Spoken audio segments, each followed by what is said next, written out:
By Harsha Kakar. The West, led by the United States, is presently involved in a new Cold War with Russia. Post the re-election of President Putin and Donald Trump's congratulatory call, it appeared that the relations could again be moving forward.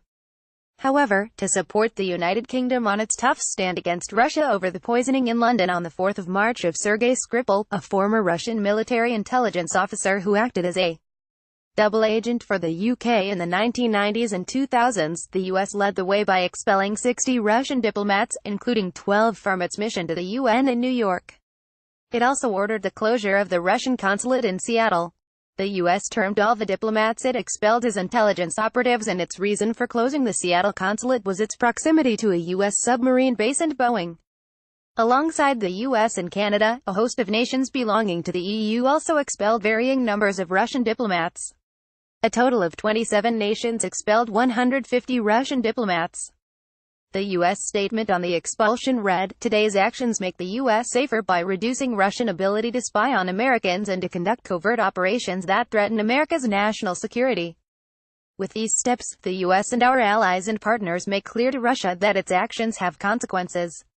Earlier, the UK had expelled 23 Russian diplomats over the incident, with Russia responding similarly. For the UK, this attack on its soil was a violation of international norms. Russia has denied its involvement. It criticized the US and the European Union on their step and responded expelling the same number and closing the US consulate in St. Petersburg. This tit-for-tat action has pushed relations already strained since its annexation of Crimea further downhill.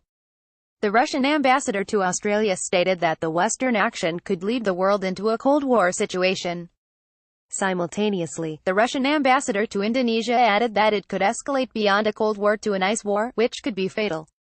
President Putin had to respond in kind, failing which he would be considered weak. Obama's expulsion of Russian diplomats in his final days in office over possible Russian interference in the U.S. presidential elections had received no immediate Russian response, as it hoped Trump would take a different view. Not this time. In Syria, the worsening of relations now places US and Russia on different sides of the fence, adding to increased casualties, more brutality by the Syrian regime, and no end to the conflict.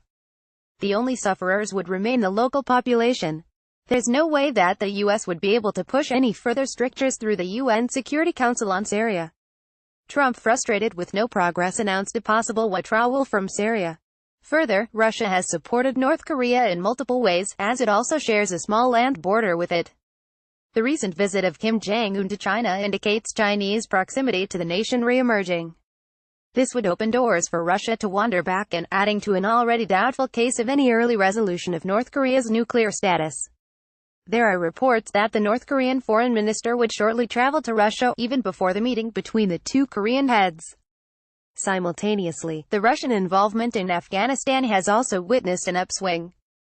The U.S. even accused Russia of arming the Taliban. In an interview to BBC, General John Nicholson, the head of U.S. forces in Afghanistan, stated, "We know that the Russians are involved." He added that Russian weapons were being smuggled to the Taliban across the Tajikistan border. For Russia, the rise of the ISIS in Afghanistan is a major threat. Hence, it is seeking to enhance its involvement in that country. It is also aware that without the support of Pakistan, it could never become a major player there. Thus, there is a sudden warming of relations between the two. Joint military exercises, diplomatic exchanges, and even a decision to sell military hardware are on the cards. Russia is known to be in meters and direct parleys with the Taliban, a fact accepted by their foreign minister. The official reason being quoted is the Taliban's enmity with the ISIS. With India moving closer to the U.S., there is already a slow distancing with Russia. Though we continue to purchase military equipment from them, the warmth and support which existed earlier appears to be waning. Russia continues to fulfill diplomatic essentials with India, including the hosting of bilateral agreements and summits, but its decision to enhance its ties with Pakistan against Indian requests indicates a change. Similar problems would flow by the increased warmth between China and Russia. It is unlikely that India could depend on Russia in the days ahead, as it had previously. India has neither commented on the Sergei Skripal incident nor on the actions undertaken by the U.S. and its allies. It is attempting to follow the middle path, ignoring both sides.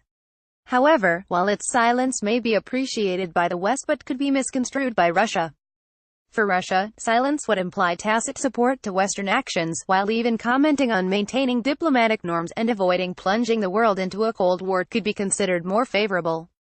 India must act more professionally in the diplomatic sphere, if it desires to maintain steady relations with both camps. The defense minister is scheduled to visit Moscow shortly, and is expected to firm up agreements on the purchase of the S-400 Triumph missile system. The minister is also expected to place Indo-Russian ties back on a firm footing. Whether there would be any success on either of the two issues, time would tell. However, assuring Russia of Indian support and seeking to reduce Russian tilt towards Pakistan should remain her priority.